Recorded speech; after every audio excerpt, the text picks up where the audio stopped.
Switch gears now. Today is February the 2nd, and this is now an annual event. For the second year in a row, an armadillo named Bee Cave Bob emerged from his hole in search of his shadow in an early springtime. All new here at 6, KXAN's Jim Swift tells us not so much what Bob found, but where he found it. A dozen or so miles west of Austin, in an outfit called Bee Cave, Texas, sits a big old shopping center that got carved clean out of a historic Texas homestead.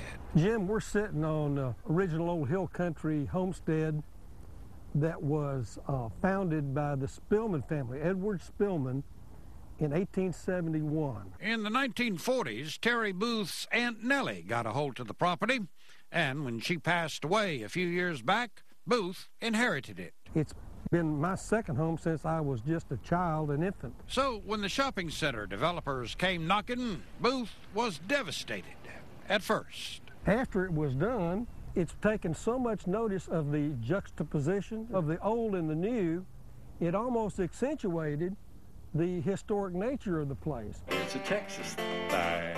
I want y'all to know. So Boothe and some buddies did the Texas thing. They celebrated. They turned the homestead into a clubhouse of sorts and created something called the Benevolent Knights of the Raccoon. As we were kids, when we hunted varmints, we always took the raccoon penis as a trophy because it's a bone. Unlike, you know, most mammals, I think there's only 4 or 5 mammals that actually have that particular biological feature. A bone in the member there. Yes, yes. And so, well, here's one right here.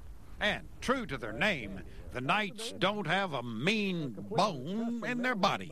We're full-time benevolent. We're nice to women, children, and sissy men. Happy trails to you. Women are invited to special functions, but this is clearly a boys' club with boys' rules. Well, we're old school. This is private property. And we're very generous with our welcoming mat, but on the other hand, you need to be invited. Well, there's a big armadillo in the middle of a little old country road. Oh, yeah. They never could figure out what the armadillo had to say about spring, but they all did have a real good time. Life without satire and good humor is poorly lived. In BK, Jim Swift, KXAN, Austin News. The armadillo went back in his hole to get warm. That's what happened.